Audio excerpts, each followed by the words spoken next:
Aegon and Balerion the Black Dread, fire made flesh.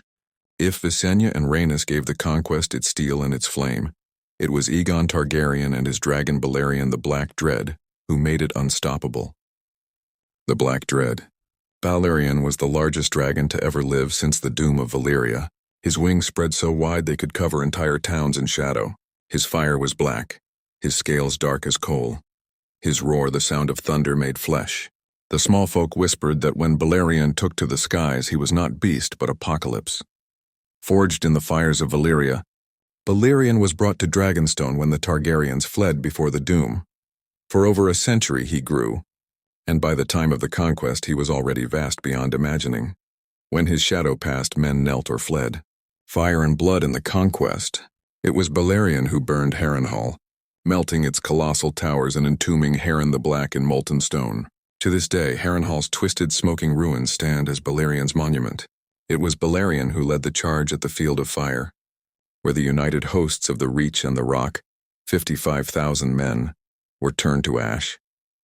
Aegon rode him into the furnace of battle, and together with Vhagar and Meraxes they reshaped the realm with dragonfire. It was Balerion who spread terror wherever Aegon flew. Castles opened their gates, lords bent their knees, and armies disbanded when they saw the great shadow on the horizon. Aegon the Conqueror. Aegon himself was a man of mystery, tall, stern, and deliberate, a commander more than a knight. Unlike his sisters, he rarely fought with sword in hand.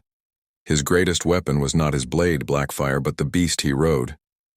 With Balerion beneath him, Aegon became more than a man.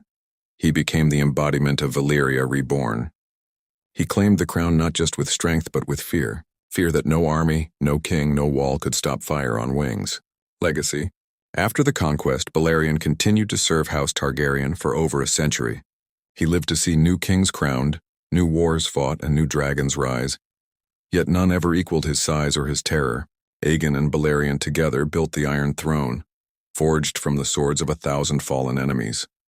That jagged seat, cruel and sharp, was a reminder of what dragonfire could create and destroy. When the conquest ended, 6 kingdoms had bent the knee, and it was not only to Aegon nor to his sisters.